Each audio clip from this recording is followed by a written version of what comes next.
प्रधानमंत्री नरेंद्र मोदी ने पीएम किसान की 22वीं किस्त जारी करते समय किसानों से जुड़ी एक और अहम योजना का जिक्र किया। यह योजना है पीएम कुसुम योजना, जिसका नाम प्रधानमंत्री किसान ऊर्जा एवं उत्थान अभियान है। सरकार का दावा है कि यह योजना किसानों की सिंचाई की बड़ी समस्या को कम करने में मदद कर रही है। खेती में पानी के लिए अक्सर किसानों को डीजल पंप या महंगी बिजली पर निर्भर करना पड़ता है। इससे खेती की लागत बढ़ जाती है और कई बार कर्ज का बोझ भी बढ़ता है। इसी समस्या को देखते हुए साल 2019 में इस योजना की शुरुआत की गई थी। योजना का मकसद साफ है, किसानों को सौर ऊर्जा से जोड़ना, खेती की लागत घटाना और उन्हें ऊर्जा के मामले में आत्मनिर्भर बनाना। पीएम कुसुम योजना के तहत किसानों को सोलर पंप लगाने के लिए भारी सब्सिडी दी जाती है। कई राज्यों में यह सब्सिडी 90% तक पहुंच जाती है, यानी किसान को सिर्फ करीब 10% खर्च खुद करना होता है। बाकी खर्च केंद्र सरकार और राज्य सरकार मिलकर उठाती है।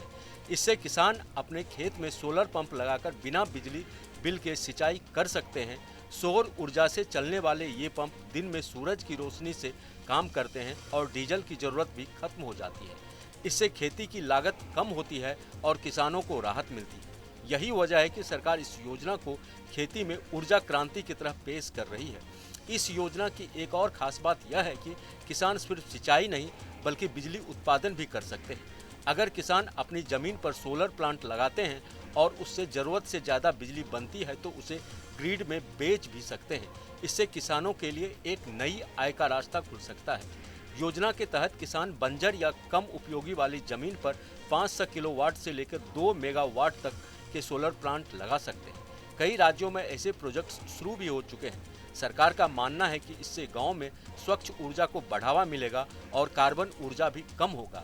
यानी यह योजना खेती और पर्यावरण दोनों के लिहाज से अहम मानी जा रही है। पीएम कुसुम योजना का लाभ लेने के लिए कुछ जरूरी शर्तें भी हैं। सबसे पहले आवेदक किसान होना चाहिए और उसके पास अपनी कृषि भूमि होना चाहिए या लीज पर ली गई जमीन हो सकती है।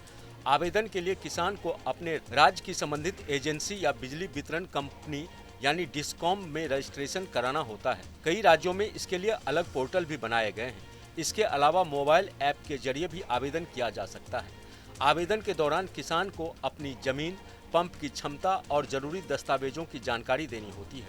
दस्तावेजों में आधार कार्ड, जमीन का प्रमाण पत्र, बैंक खाते की जानकारी, पासपोर्ट साइज फोटो जैसे कागज जरूरी होते हैं। आवेदन पूरा होने के बाद किसान को तय राशि का करीब 90% हिस्सा देना होता है। इसके बाद सप्लायर द्वारा सोलर पंप इंस्टॉल किया जाता है। सब्सिडी और लोन की प्रक्रिया पूरी होने में आमतौर पर 10 से 90 दिन तक का समय लग सकता है। सरकार का कहना है कि इस योजना से किसानों की सिंचाई लागत कम होगी, डीजल पर निर्भरता घटेगी और गांव में सौर ऊर्जा का इस्तेमाल तेजी से बढ़ेगा। इसलिए पीएम कुसुम योजना को किसानों के लिए खेती और ऊर्जा दोनों के मोर्चे पर एक अहम कदम माना जा रहा है।